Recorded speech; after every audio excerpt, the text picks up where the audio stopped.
presten atención a esos recanteiros. Para ti, Lucía Regueiro. Por favor.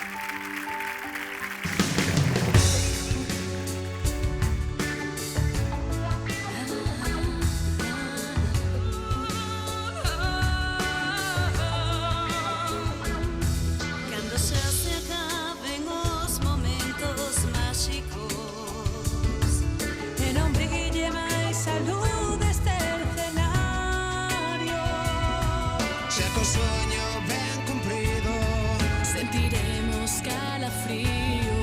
E alguna lagrimilla vai caer o chan. Se a sorte nos acompaña o fantástico, e se non teremos xa gozado ao máximo.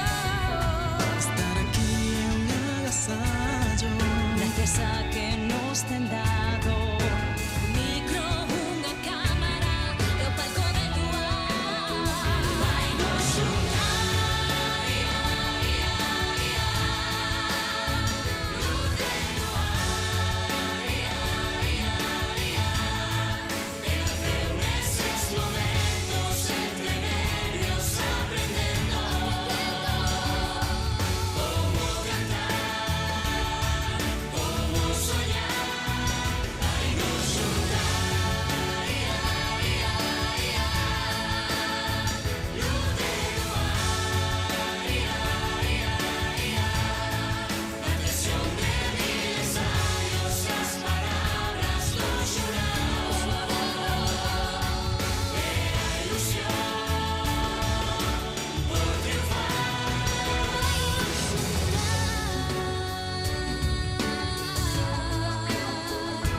E esa canción que vai dedicada especialmente para Lucía Regueiro e os seus papás que nos acompañan esta noite. Felicidades por tantas e boas noites que nos fixestes vivir ao longo de toda esta temporada. Aos recanteiros e benvidos aos próximos que tamén estamos seguros que lograremos con eles vivir momentos realmente maravillosos. Sí, señor.